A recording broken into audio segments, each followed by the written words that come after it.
Welcome, everyone. Our attendees are rolling on in. I know that we have a lot of content to get through today and that everyone's excited to talk about today's webinar. My name is Allison LaForgia. I'm the Senior Webinar and Events Manager at HW Media. Today, our topic is mortgage pipeline hedging strategies in a volatile market. And today's webinar is brought to us by Mortgage Capital Trading. Today's webinar will be recorded. So if you miss any portion, you can always watch the recording later. If there's something that you want to forward to someone else, the webinar will be available on demand in our Knowledge Center. There is going to be a Q&A session towards the end of the webinar. You can submit questions at any time by using the Q&A icon at the bottom of your screen. And today, our webinar will be led by Chris Anderson, and I'm going to pass things over to him to introduce our panel. Well, thank you so much, Allison, and thank you to HousingWire. We all appreciate the opportunity to speak with you. We've made a little bit of a tweak here to just talk about how mortgage pipeline hedging can actually help maintain profitability in a volatile market. So we're going to dive in a little bit more on that. Mortgage Capital Trading, for any of you who may not know, was founded in 2001. We started as a boutique hedge advisory service company, and we've grown into a leading provider of capital market services and technology. We represent over 350 lenders across the country, and that includes independent mortgage banks, credit unions, depositories, warehouse lenders, aggregators. So we've got a good mix of a little bit of everything going on. And joining us today are two wonderful, wonderful folks that I get the opportunity to work with. Nina Vlamis is CEO, President, and founder of A&N Mortgage. A&N is headquartered in Chicago, and Nina has successfully expanded that into 8 different states. She is an expert in origination. Oh, more than 8. And she's telling me more than 8, but I didn't hear quite what she said. So it's probably 15. I was lip reading there. I'm not sure that I heard you. That's a bad bio. I blame my marketing guys for that. So she's also calling in from A&N's corporate studios there. Looks better than CNN for that matter, as far as I can tell. So Nina, thank you so much for joining us. How are you doing today? And I don't think we're hearing Nina. So maybe Nina, if you could double check if your mic is on there. Not hearing you at all, Nina. So you got to get that media crew working for you. So Nina will work on that. And I want to introduce Sarah Hellman. Sarah is a senior member of the MCT team. Sarah actually graduated from UC San Diego, which I did as well, her several years after me, and with a much more challenging double major in math and econ. Sarah has been with us since 2008. She's held multiple positions over the last 14 years at MCT. She's managed all sorts of those different client types that we talked about. And even more importantly, she is a new mom to an absolutely beautiful 4-month-old daughter. And I'm MCT's Chief Administrative Officer, so I have the opportunity to oversee operations from a high level, and then I work specifically in our data integration services team, IT admin, the lock desk, our product and pricing team, a couple other very exciting things, let me tell you. But we're really excited today to talk to you a little bit about these 3 wonderful people. I missed the headshots there, sorry. But we want to give you a kind of a market overview, a review of pipeline hedging instruments and their effectiveness on mitigating risk. So kind of a hedging 101 for anybody that might not already be hedging. We want to talk to you a little bit about lock desk and trading best practice recommendations. We want to talk to you about outsourcing, technology and automation, what to look for in the future, and then we'll be sure to include some time towards the end of the presentation for questions. So feel free to send those questions in. And we'll jump right in. I think, Nina, do you think you want to test out here? We got still, Nina tricked me good. I see what she did here. You guys are going to see the nice part about Nina. What I left out on her intro there was that she can beat up a vendor like nobody's business. So that media coordinator on her side is in big trouble. I can tell you that.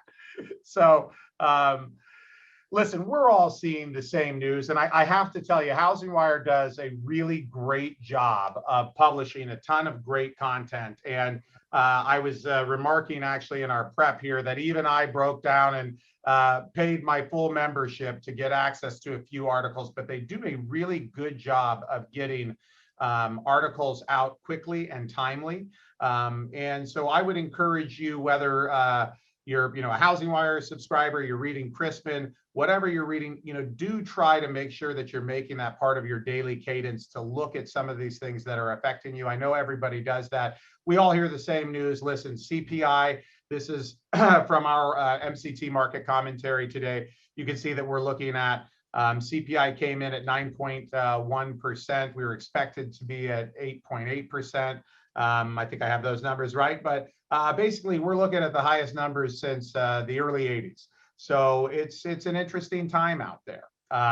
We also are seeing, I think the same sort of things across the board as lenders and vendors in mortgage lending. We're seeing, volumes decrease, obviously. And I want to show you this here, which is, this is a kind of an interesting graph. It's looks a little insane here, but I'll walk you through this. One of the things that we've heard at MCT from our client base is that when they look at some of the large numbers, maybe it's from the MBA or Fannie or Freddie or, large publications that are quoting numbers, it's not always reflective of what they're experiencing in their pipeline. So at MCT, we actually alter our numbers. We pull out kind of any mega lenders that are in there that are really skewing the numbers. So these numbers are not reflective of clients that maybe are, kind of very heavy mega refi lenders, for example. And what you see, if you can kind of follow a line just along this yellow line here, is that if we go back and look at June 1st, 2021 and set our baseline, what we see is that total mortgage volume, which is indicated here by this yellow line, ebbs and flows, and it's down month over month, or pardon me, year over year, about 32%.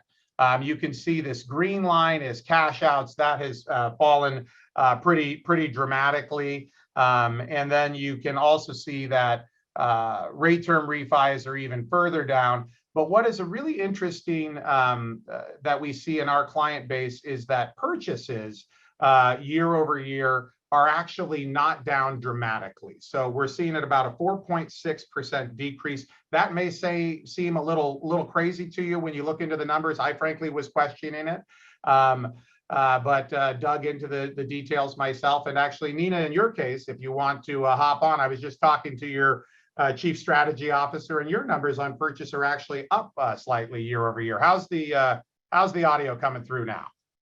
It should be good. Can you hear me okay? We can hear you Great. now. Awesome. So regarding what A&N has always thrived in is the purchase market. Our purchases have actually increased, obviously, because refis have decreased.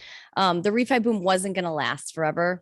So we're going back to numbers just pre-refi boom, right? So we were staffed accordingly then, and now we're restaffing the correct ways to size everything up and making sure that we're scalable. But really, I think originators should be focusing on the purchase business because there aren't refis right now, but they'll be back. But those were always gravy.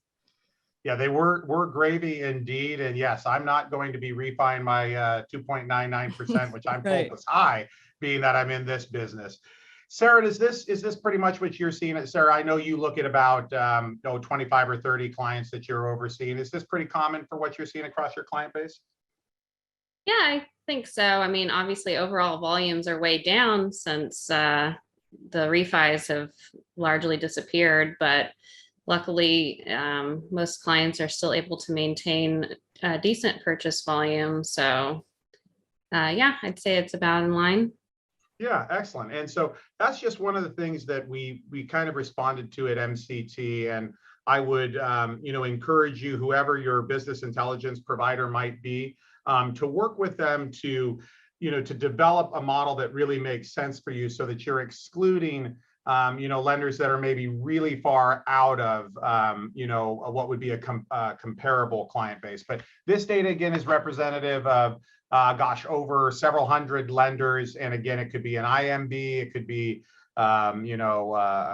correspondent. Primarily, we see a lot of depositories, credit unions, and IMBs in this data, and folks might be originating, $10 to $15 million a month, and north of $1 billion a month still. So it's a really great cross section to look at that data, and we're in a unique perspective to see that. So whether it's MCT that you're using for business intelligence, or you're using another provider, just work with them to make sure that that data is really actionable for you. This is no surprise to everybody, and Nina and Sarah would love to hear your comments as well. But if we look over here, we're at early January, we're in the low threes, and even though we've seen a little bit of relief recently, about a 50 basis point move, although I know there was some choppiness this morning, so this might be a little out of date, but through the end of June, we're well into the mid to high fives. Nina, is that what you're seeing originating at A&N? Yep, that's exactly what we're seeing, Chris. And I would suspect, Sarah, no outliers on the clients that you're overlooking here as well, right? Yeah, that's definitely about where things are at. And I think one of the things that struck me is that we've all seen Fannie Mae, the MBA, for example, reforecast their numbers. So when we were all sitting back, developing our own budgets, Nina, I'm sure you guys did this at A&N. I know we did at MCT. We looked at sort of what the projected volumes were going to be. And then we built our budgets around there. Now, both the MBA and Fannie have reforecast twice now. Unfortunately, they are not recasting up. Right. They are recasting down. But I don't think, the prevailing market minds really, at the end of 2021, we're expecting to see this much of an interest rate hike this quickly. Nina, is that sort of what you guys ran into at A&N, or did that you is, approach I mean, the interest rates dropped as fast as they went up, right? So I think it's just like, it's also cyclical. So we aren't seeing the inflation set in, it's the same as it was in 1981, right? So you're seeing patterns that have happened in the past. So I don't know why this would be so surprising, but yet it is surprising. It doesn't feel good. Originating right now is not easy. It's definitely more difficult in times like this. Nina, I don't believe it. I think every originator probably walks in your door and says, I'm closing every deal I'm bidding. They don't complain at all. They're happy. They're ecstatic with me. I'm the best CEO ever, right? Yeah. I believe it. I absolutely believe Thank it. you. So I'd like to turn it over to Sarah, who, again, being a math major and an econ major, not a poli-sci guy like me, can speak to the market volatility that we've seen in the TBAs more recently. Sarah? Sure. Yeah. So this table is showing you kind of the market coupons on the Fannies, the 4.5 and 5 coupons, where most originations are happening right now on those conventional loans. So just looking back a little over a month here, most of June and July, you can see, for instance, that 5 coupon in early June was all the way up at 102.5. In just a week's time, it dropped all the way down 2 points. So that's a huge movement there. We've kind of been up and down in that range since then.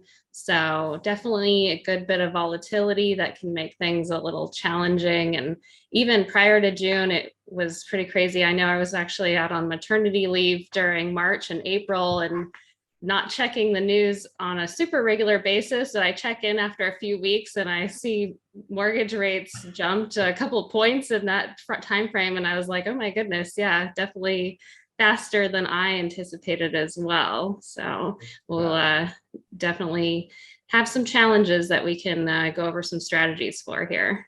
Yeah, that's so when great. The market's volatile like that, I think to speak to the audience and whoever's listening about what happens when you've outsourced your trading desk, you're using your hedge, MCT as your hedge firm.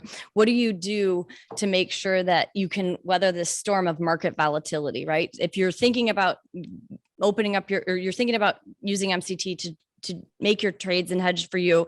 One thing that I do is during market volatility, I make sure that I keep in closer communication with MCT. And the reason I do that is just to make sure everything's covered, that there's no open gap, there's not missing data on any of the reports. So keeping your data really clean during market volatility will allow you to figure out what is the projection and what can the outcome be, what's your best case and what's your worst case.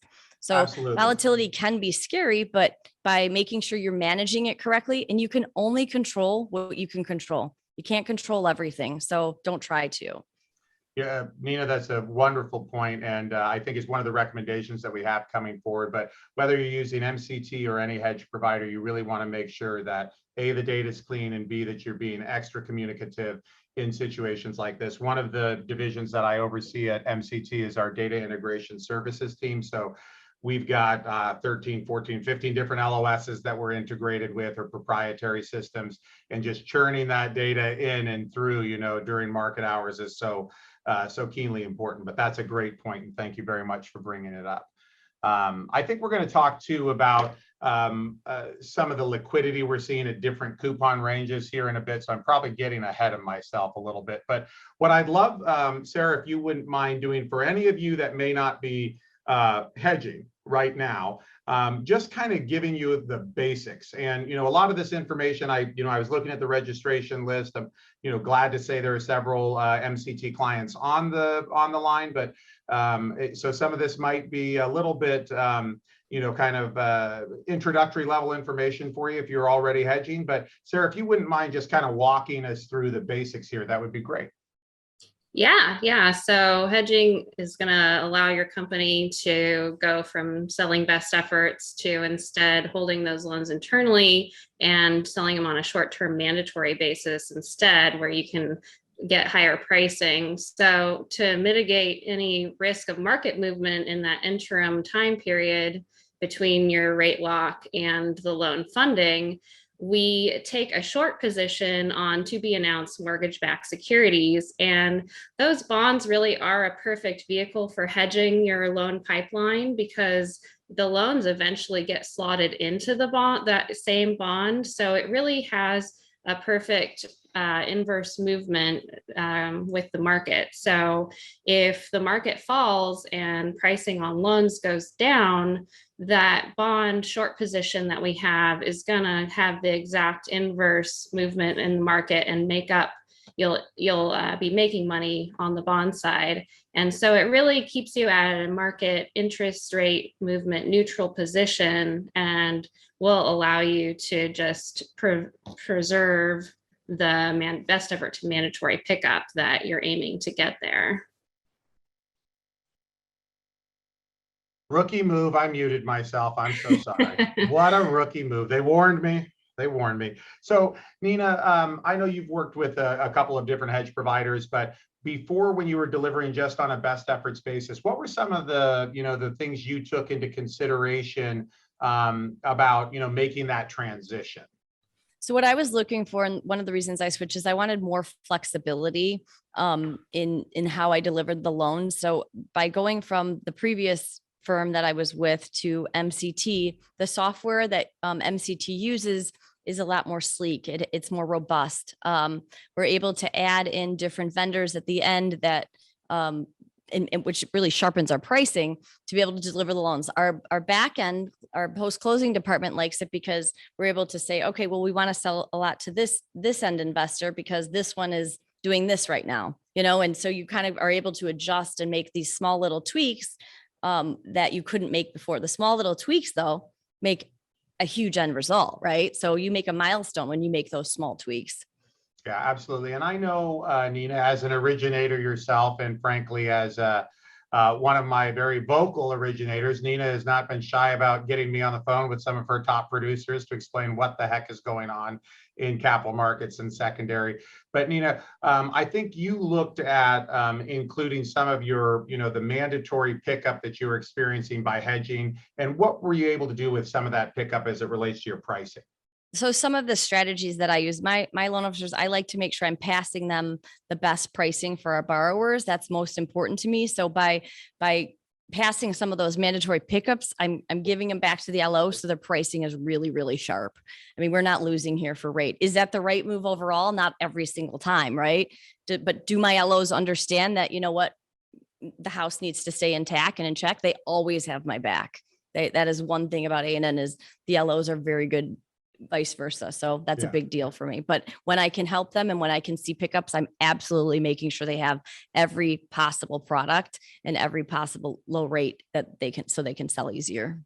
That's great, Nina. And one of the things, one of the divisions I oversee here is our product and pricing team. And so I know we've talked about it, but what Nina is great about, and this is something we're going to talk about a little bit more, but something to just reiterate is Nina and her team are power users of their technology platform. So she was talking about some of the things that have made her life easier at MCT Live, but Nina's also very good about fully utilizing her LOS and actively engaging with her, the leadership of her LOS and also her pricing engine. So Nina's able to kind of do some nice aliasing stuff to present an ANN product in her pricing engine, and again is generously passing through some of those some of that profitability that's achieved through hedging, but other clients will ask us to do that for themselves, or for them. And so in our product and pricing team, we build custom rate sheets. MCT Live has a custom rate sheet generator built into it for agency production. And then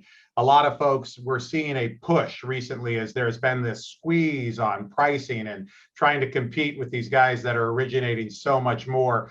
Folks are looking more and more to take some of that pickup that they're experiencing on the back end and push it forward to the front end. So if it's not something you're doing right now and you're struggling with rate competitiveness and pricing out to the street, definitely something to look into. Again, whether it's with MCT or whoever, or fully utilizing your pricing engine. If you aren't doing that, it's something definitely to look at. And Sarah, I totally interrupted there, but Nina did too, I'm saying. So please, next slide, Sarah.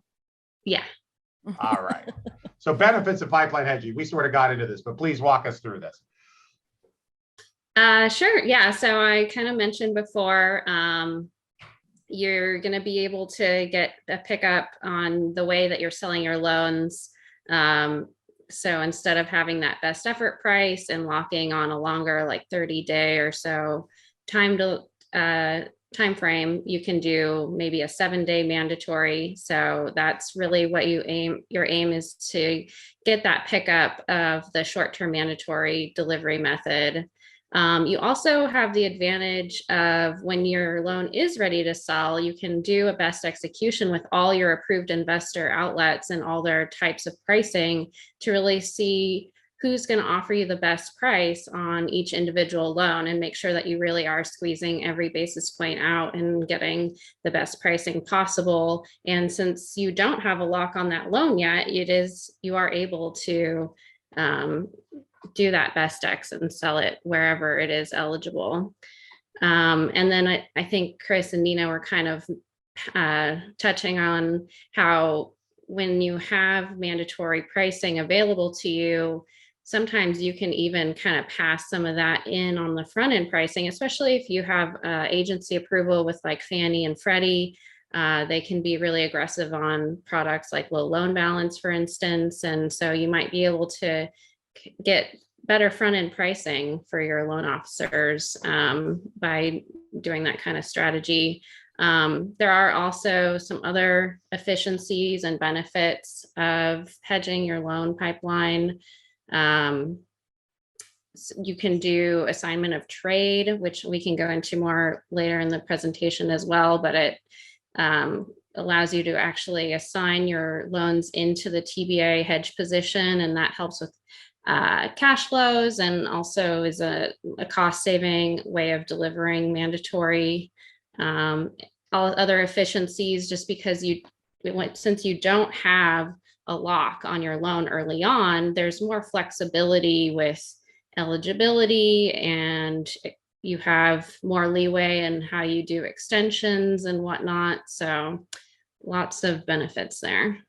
Yeah, I think to her point about the benefits of all of that, I think it's a lot easier to hedge an entire pipeline, and then obviously they run best X. But for those of you that are thinking about going into trading, you want to make sure that your data is absolutely accurate. So before you start to think about going into the, hiring your hedge firm and trading desk and all that, you want to make sure that your loan officers are inputting the accurate data so that everything can flow properly. Otherwise, those pickups are not going to be there, because you don't want to be delivering your bid tapes with incorrect information, because you're going to get hammered. And I got hammered I got hammered. It happened to me, right? So I met with my loan officers and we continued to have great conversations of how can you help me? How can I help you? How can I get this really great price? Well, I need this data entered. And then after a few bites, right? Then we got it all resolved. So now we're really flowing well. That's, Nina, that is a really great point. One of the things that we do over here is when we onboard a new client, we really like, and it's one of the benefits of having an outsourced lock desk. We really like to work with, like we did with you and your staff, going directly into the user interface and looking at where the data actually exists, right? It's one thing to get a tape, and not understand what field is correlating to where in the user interface. And we found that has been, really, really helpful in our onboarding process and allows us to better understand a client's data. So I agree with you 100%. And another piece of advice Please. to everybody that's listening that doesn't know what a bid tape is, a bid tape is an Excel spreadsheet with data, just to make it in layman's terms so everyone understands, because it sounds really super fancy, but it's really just your data that is you're exporting onto a pipeline. So hey, listen, Nina, we have to make this sound fancy so people hire me. Come on here, Yeah. all right? But that is true. This can seem, I would say one of the benefits of pipeline hedging that we don't really speak to here is that you're educating yourself more about kind of taking this next step in mortgage banking. And the other thing that, I'm sure other organizations do as well, but one of the things that we really focus on at MCT is giving the opportunity to educate staff that you might have. So A&N, while we're working with Nina and a few of her key players, it doesn't mean that we don't invite her originators, for example, to join our webinars, to better themselves, to get some of that professional development or continuing education. And so when you make this move into delivering on a mandatory basis in hedging, one of the things you should be looking for your vendor to do is to provide this education and really help kind of better your staff all the way through.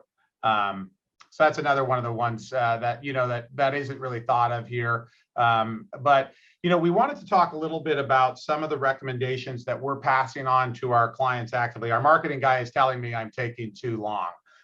Sorry, so I guess I must be talking too much. I'm guilty of it. So as I mentioned, MCT has an outsourced lock desk.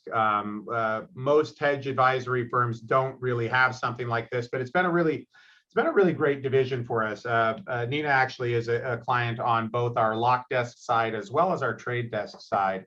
And so it gives us a unique perspective into dealing with the client's originators directly, as well as understanding things like how is a client applying their policies and procedures. Listen, as a capital markets guy, I could just send you a document and a white paper and say, do this, right? But here I get the opportunity to actually look at about 70 of our clients who we work with on the lock desk directly and understand, how their originators are locking loans, what they're doing, how they're using their pricing engine, how they're using their LOS.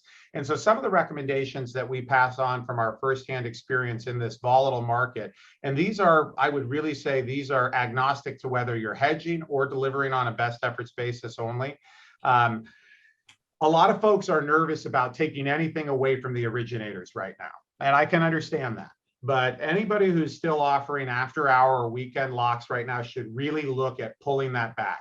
Unless you are hedging your entire pipeline and you are, you have a very, very large pipeline, you can be somewhat immune to these swings if you're adjusting coverage ahead of time and all of that. But generally speaking, what I would really suggest is that you eliminate after hour locks right now and you don't offer weekend locks. And why is that? Well, we see today was a great, a great example of that. The market opened up. There were reprices for the worse. There were reprices for the better. Reprices for the worse, for the better. There's so much choppiness overnight, and with what's going on between Russia and Ukraine, what's going on in the South Pacific, there's so many geopolitical issues going on right now that a weekend is an eternity for things that could occur in locally here in our country or across the world, and even after hours are pretty difficult. So I would suggest eliminating them, but if you don't want to eliminate them completely, then I would suggest restricting them.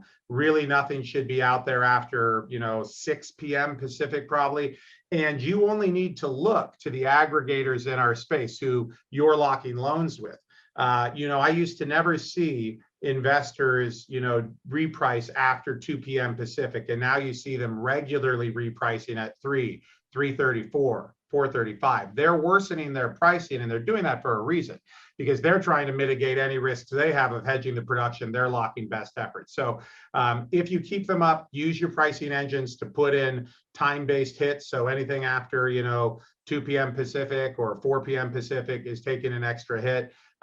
Nina, what are you guys doing for after hour and weekend locks here? So I just said, make sure you listen and talk and communicate with MCT, and I'm doing the opposite of what you're saying. So for me, I'm extremely loan officer friendly, right? Because that's how I built this company and this business. So my loan officers, if they're on the phone and they're selling a deal, they need to be able to lock that deal and move on to the next one.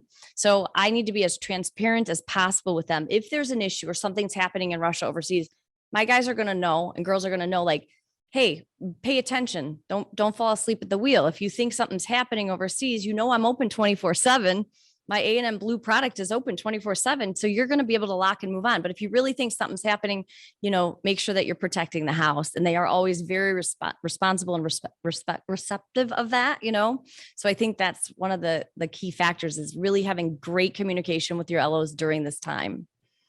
Yeah, I think, that's a great point. Even though you're saying I'm wrong, I get that. But yeah, sorry, Chris. no, I like it. Nina. And listen, we encourage that, right? We want to hear what our clients are doing, because Nina may tell you, Chris, that's a great recommendation. I'm not going to do it. So my next, question is, all right, are we doing everything we can to help mitigate Nina's risk, which we are. And Nina's trading team actually works with me out of our Northern California office, and I know they are talking quite a bit. And so if we can anticipate what some of that volume is going to be, adjust the hedge accordingly, you can really protect against any major losses there. But something to review, something to think about. You may look at, worsening your pricing to some degree to give yourself a little protection. And that goes. And I appreciate the advice. I love the advice. I think the advice that if you didn't tell me that, then I couldn't communicate with my people as well. It all boils down to communication. And you should be telling your people that, hey, you're doing something that everybody else isn't. So good for you, right? You want to originate for A&M. And then, just reviewing lock desk policies and procedures in general. Right now, you should be looking at your extension policies. Sarah will get into a little bit more of why you need to be doing that from a hedging perspective. But in general, you need to be evaluating all of these policies, renegotiations and float downs in particular right now too. I thought, geez, we aren't going to have to worry about those. And then we went from 5.8 down to 5.5. And sure enough, we had some renegotiation requests come through. So I guess the point is, oftentimes what we'll see companies do is they've got a lock desk policy and procedure binder that's sitting in somebody's desk that's been there for 20 years. Nobody knows what the heck is in it. You need to treat these as living documents, right? And Nina, I know you guys do a good job of that, of kind of adjusting to the market with your policies and procedures, right? We do. So one of our float down policies during the refi, but we wanted to make sure that our float down policy was 45 days, although you advised me and everybody advised me to make sure it was 30 days. But that was something that was really important to me, because we want to take care of the borrower. We don't want them going elsewhere. We want them to feel confident in making that choice. But again, without having that advice from you, I wouldn't know how to set those policies. So each company is going to have different policies, and that's okay. Just making sure you're adaptable to the market changes is very, very important. Yep, absolutely. And I think another thing that clients don't always think about, especially when you're going to make your move over to from best efforts to mandatory, is what an important role that lock desk actually plays in that transition.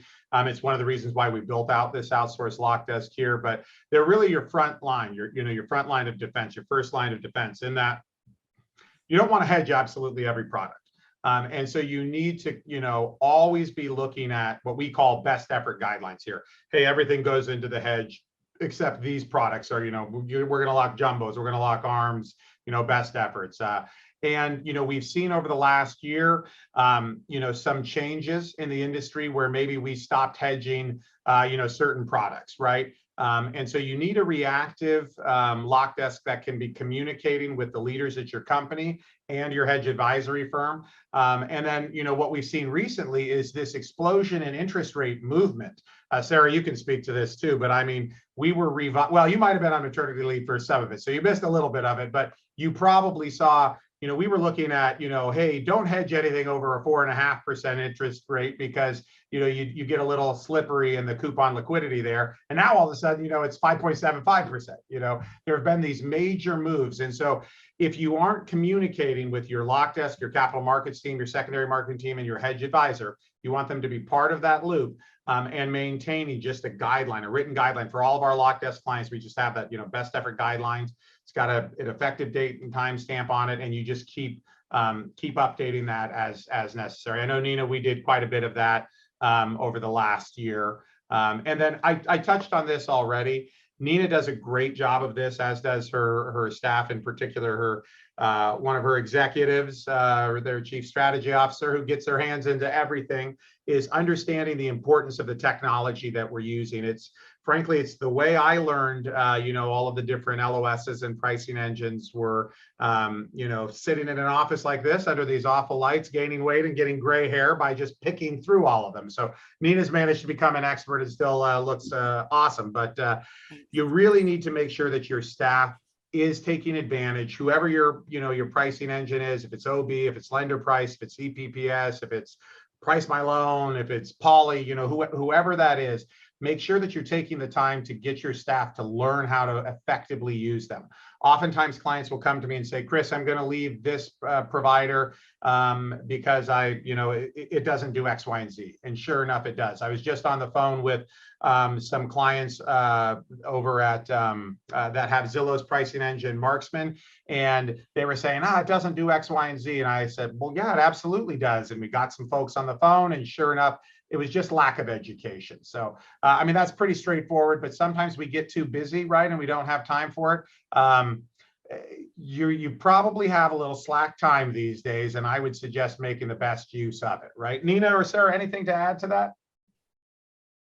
I think you got it pretty well covered. All right, meaning I'm talking too much. I get it. Yep. All right. Sarah, spell these poor people from having to listen to me. All right, so yeah, on the hedging trade desk side, some recommendations we've got. You really want to stay on top of that hedging. So as loans are being locked, when the market's volatile, it's more important to really make sure you're trading often so that the trades are done at a similar market time as the locks are done. So trading often to kind of make sure that's matched up is extra important. Making sure also that you're trading the appropriate coupon to match interest rates that you're locking. So when the market's moving, you need to keep an eye on that. You may be, right now we're starting to hedge with higher and higher coupons to match the higher and higher interest rates that are coming in. And it is really important to match those up because the different coupons do have different market movement as things move around. So the closer you can match it up, the better your hedge is and the more successful you can be. And then taking advantage of AOT, assignment of trade, is really valuable during these volatile times. So with the big jump in rates so quickly, we're really trading much higher coupons, but it happens so fast that those high coupons, the liquidity is still a little iffy, especially the higher you go. So the 4.5s have been trading well. The 5s for a while were looking not that liquid, but they've gotten much, much better. But there's also production coming in the 5.5 coupon, but those have been really tricky to actually trade because there's so little liquidity there. And when the liquidity is bad, your bid offer spread, so the price difference between where you can sell and buy that bond is really wide. And so that's going to make it more costly for hedging. But so that's why assignment of trade can be super valuable. So when you do an assignment of trade, you don't have to actually pair out of that bond with the broker dealer. Instead, it's a special type of mandatory commitment that allows you to actually take those closed loans and deliver them into the TBA bond, and it fills it, and so you don't have to pair out of it, and it will save you that bid offer spread and also any cut that the broker dealer would potentially take on your pair off. So it's really going to help save you cash in these volatile times, and it also helps with cash flow. Sometimes it can be a little tough hedging cash flow wise, because you're going to get paid on your loans when they're purchased, and depending on kind of the timing of when you did your hedging, those trades can have monthly settlement dates each month. So if you have a September trade that you're pairing out of, you don't actually have the cash exchanging hands till middle of September. But if you do an AOT on it, that money of the TBA is actually built into your loan pricing. So it can definitely help you with cash flows doing AOTs as well. And Sarah, I'm going to jump in there and just talk to Nina. Nina, I know your trading team does use AOTs as well, but when you were kind of getting your head around moving from best efforts to mandatory, certainly accounting and cash flow is something you had to kind of take into consideration. Can you talk to your experience about how that was different for you? Yeah, so it was a lot different than working on non-Del loans on a flow basis. So it completely changed the way we did our accounting piece. We actually switched to a different accounting firm. And the reason we did that is because you need to make sure that your pricing sharp, but you need to make sure all your ducks are in a row so that you have money for payroll. Your accounting is going to be done to make sure that you pass the liquidity tests for your warehouse lenders, right? Because those are really your committees, basically. So you need to make sure your warehouse lenders are happy with you. So on a monthly basis, you're sending over profit and losses and balance sheets, and all of that stuff needs to really be tight, and you have to make sure you have the right teams around you in order to continue to flow on a basis, like a great profitable basis. So this year hasn't been great, right? From profitability stance, but I think it's continuing to improve. What we're hoping it is, at least. So I think that one of the key things is making sure that your accounting team is on board with you, making sure your warehouse lenders are on board with you, and making sure you're interviewing and having the right advisory firms. Absolutely, Nina. Thank you very much for that. Sarah, go ahead. Yeah, so I mean, as hedge advisor, we definitely help. You just switched the slide and threw me off there. Sorry, my fault.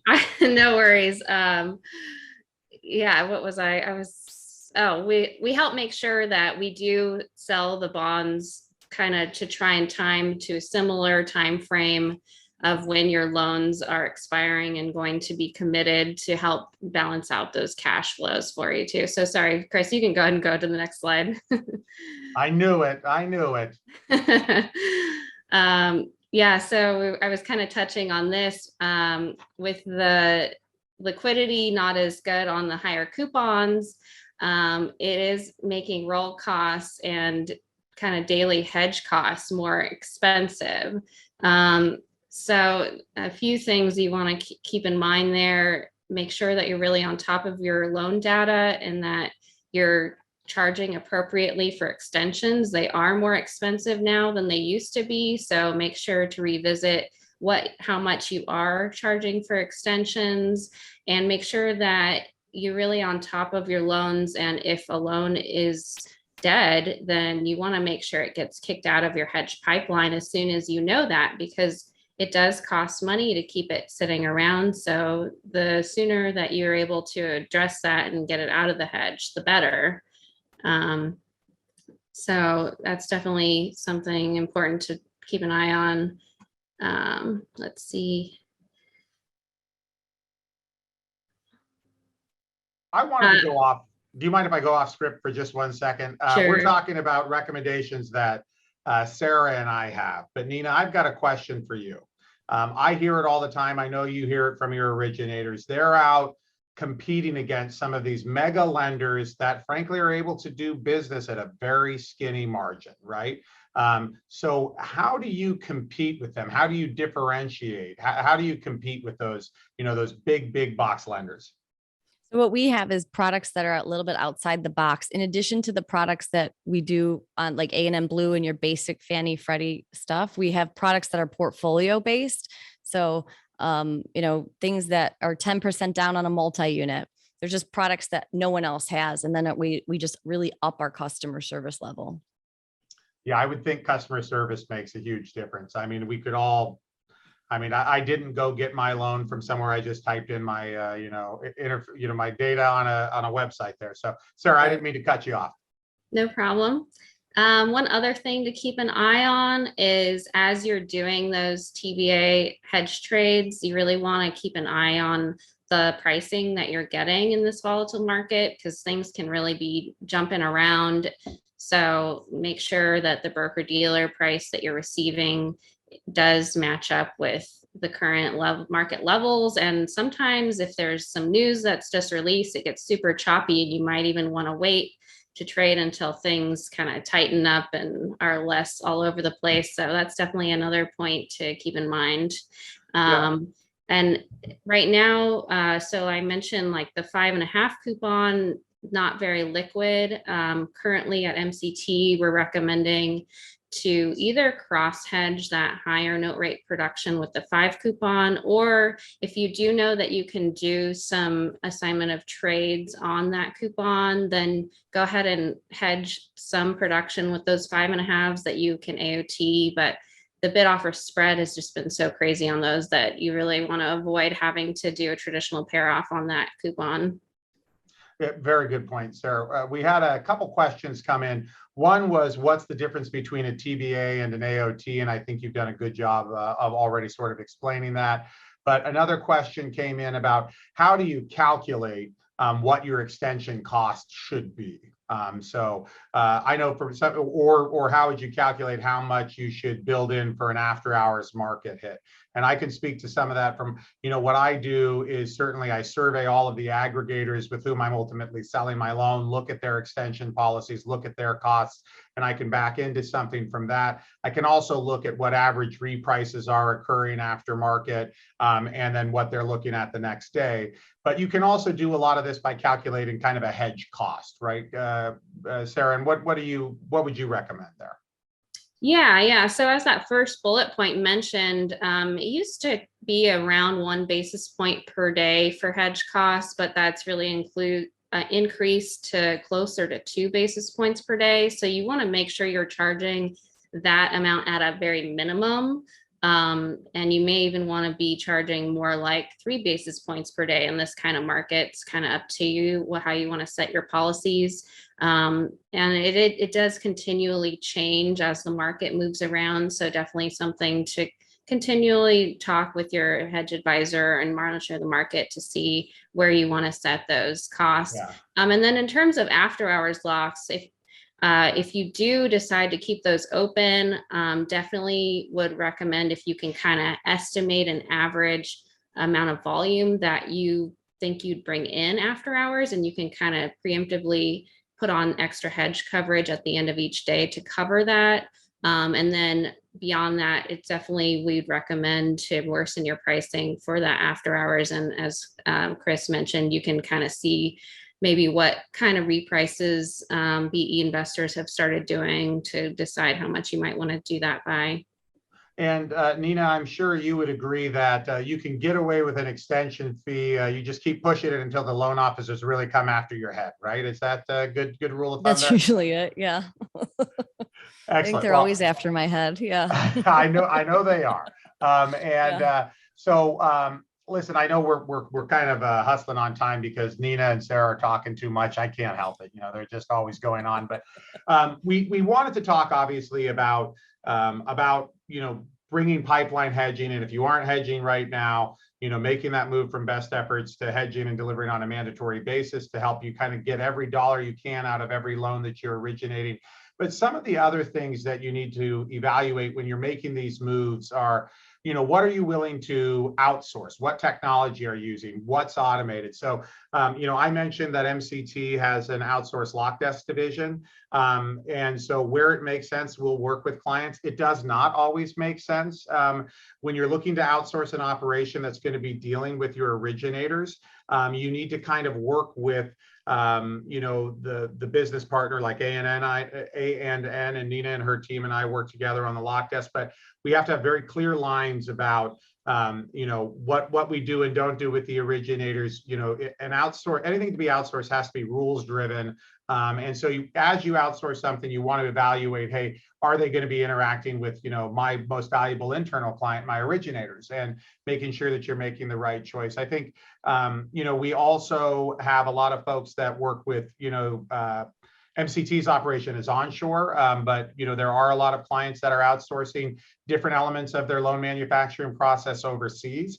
And one thing I think that, in order to be successful, we have a lot of clients that use a company called Verity, and they've got offices in San Antonio, and they've got folks here in the US and then folks overseas as well. But one thing with any outsourced provider that you use, there's a lot of major ones and a lot of the big banks are using these. You just need to expect that you're going to have to invest some time. A lot of people don't want to invest a lot of time. They just want to outsource it and be done with it. And you really do need to, invest some time in hammering out exactly who's responsible for what and what the SOPs are. And that can take a little more time than you're expecting. Nina, do you want to talk about your experience with outsourcing, either with us or other vendors that you might use? So the reason we outsource is to stay scalable. And I think it's really important to be able to outsource items. It doesn't always go over great because you have to make sure your training and your onboarding processes are really good. I try to have somebody internal to mask over the outsourcing so it's not so painful for the originator. As you can tell, I'm very protective of my originators. I need them to keep working. I need them to continue to stay on the phones, and I need their momentum, right? And I love that part of my job. So I try to mask over a lot. So although we outsource to MCT for our lock desk, I have an internal person, Luann Luck, who's amazing, who just masks over at any of the pain points that a loan officer would go through. Yeah, I think that's it's a great approach. We think of ourselves oftentimes as sort of a force multiplier, right? I'm not a big proponent of, shipping jobs overseas, to be honest with you. But if you can do it and make, US based staff more flexible, more productive, focus their energy only on those specific things, interacting with your originators, I think it can play a very important role. Also, when you talk about hedging in general, really Sarah is running a team of outsourced trading analysts, right? And so you could hire for a lot of money a capital markets guy. I'll come work for you for a lot of money, Nina, I promise. But you usually don't need to spend that much money on in-house capital markets or secondary marketing services to run your hedge when you can engage with MCT or some of the other great players that are in the industry. So some of the things that you want to look at when you're evaluating that type of partner, though, is what's their technology like? What's their automation like? Sarah, do you want to kind of walk through, sort of what we do in the MCT from a BI standpoint? You want to go ahead. Yeah, we have a lot of different tools that can be really useful, and especially in changing market conditions. So we have a business intelligence platform that really aggregates a lot of data from all of our clients. We have a large client base that we can see a lot of loan data and provide some really insightful data points on things like where loans are going. So it can help you optimize your investor set, and we can let you know, like, hey, this investor has had really good pricing. You might want to sign up there. We also have rolled out something we call BAM Marketplace, where there's investors that actually will shadow bid your loan pipeline automatically. And it can really help increase your investor set and show you if there's some potential pickups there and additional investor approvals that you want to sign up with.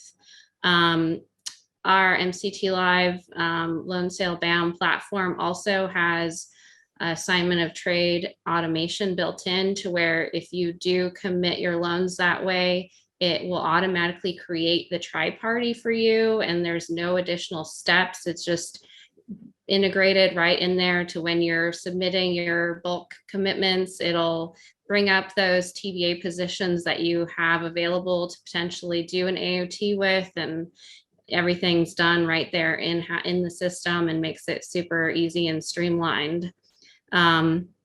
Another technology that we've got is our TAM platform, where it can competitively bid out your TBA trades as well. So we say, hey, not only can we best X loans, but why not also competitively bid out on the TBA bond side to make sure that you really do get the best price for your TBAs, and across all your approved broker dealers. So that's super. I'm going to jump in there and ask Nina a question. Nina, I know you've worked with other hedge advisors that didn't put your TBA bids out in competition, but I was wondering, and some people have been concerned that it might hurt their relationships with the broker dealers. So 2 questions. One, have you seen the sort of, increased execution? And 2, have you felt any degradation in your broker dealer relationships at all? No, I don't think so. I would say no. Okay. A straight no, Chris. Let Sarah finish. No, I'm just kidding. Sorry, I'll let Sarah finish. I'm sorry. Yeah. So no issues with your broker dealers, because that is something they've been fantastic. Yeah, they've been great. Absolutely great. Yeah, and Excellent. we just make sure we have enough coverage. We're great communication, and I think Rachel West in our office does an excellent job of making sure that's covered. Indeed. So Sarah, I didn't mean. Yeah. So maybe I don't feel it. I don't know. Props to her. Yeah. No problem. Yeah. I mean, I agree. I haven't heard complaints from the broker dealers. So I don't think that really has been an issue, and it's a huge cost savings. I've seen personally, without the competitive TAM bidding, you probably are getting somewhere around half tick to a tick off of the screen price. Whereas with the competitive bid, you're often executing better than screen. So it's a significant savings there when you start adding up all those trades. Absolutely. And I know I'm running behind here. So one thing we want to talk about sort of what things are looking like moving forward. And we all know that, listen, there's probably going to be some more rate hikes coming from the Fed. We're going to be dealing with this ongoing war in Ukraine. We're going to be dealing with the supply issues. We're going to be dealing with managing a volatile housing market. And so, Nina, what are you coaching your originators and your company on to kind of move forward? I mean, we got to keep moving forward. We can't just sit here and let the phone ring because it's not ringing. You have to go out. You have to be really, really persistent, stay persistent and consistent and in front of your referral sources without being annoying, because you don't want to go overboard either. Right. I think the key in weathering this storm is making sure you keep your emotions under control. Like, I remember when we wanted to start hedging, I mean, emotionally, you have to be prepared as a company to go and take that next step. So making sure your emotions are under control and that you don't just create unnecessary stress. Those are key points in starting a hedge desk and moving to delegated authority. And also in times like this, right? I think that is a really good umbrella of making sure you're weathering the storm by keeping your emotions completely under control. And so, Nina, how do you manage a guy like me that's always going crazy and out of control? I just shut you down. Yeah, just shut you down, and then we laugh and we're done. Yeah. Nina's one of the best clients we ever had, because she very openly told me in the second phone call I had, "Wow, I'm glad I gave you another chance because I couldn't stand you after the first call." I think Sarah can agree with that probably too. But yeah. Sarah, what are you seeing from a trading standpoint that we should be looking forward to? Yeah, I mean, just staying diligent on your pipeline, making sure that you're trading often and on the correct coupons. Yeah, really taking advantage of some of those technology pieces and doing assignment of trades, competitively bidding out hedge trades when you can. Really just, trying to stay as calm as possible as the Fed continues to move the market around, and know that liquidity will continue to improve as once we kind of find a place where rates might stay. I mean, kind of saw in that graph at the beginning of the presentation, there was a huge move in early June, and and things were looking kind of ugly, but at least in the meantime, it's been kind of staying in that range. And so liquidity has improved, and I think can continue to do so and make things a little easier for us. Agree 100%. And I see by Allison showing herself here that we have hit our time. So listen, I know that HousingWire is going to be providing this recording and certainly our contact information. If you have any questions that we didn't answer, please reach out to us. Nina always makes herself available. She's a great resource. And like I said, an expert and frankly, a great friend and a valued client. So thank you so much, Nina. And Sarah, even though she is younger in years than me, she is much wiser in reality and has really helped me learn a lot about this business. So I thank you both, Sarah and Nina. And Allison, thank you so much. And everybody for attending. We really appreciate your time today. So I'll turn it back to you. All right. Thank you, Chris. And thank you, Sarah and Nina. This was such an interesting webinar. If there's any questions that we didn't get to, like Chris said, you can submit them to the contact information that will be on the on-demand page. And the webinar recording will be sent to all registrants in the next couple of days, but it'll also be available in the Knowledge Center at housingwire.com. All right. Thank you so much again for joining us today. Thanks, everyone. See you all again soon. Take care, everyone. Thank you. Bye. Thank you.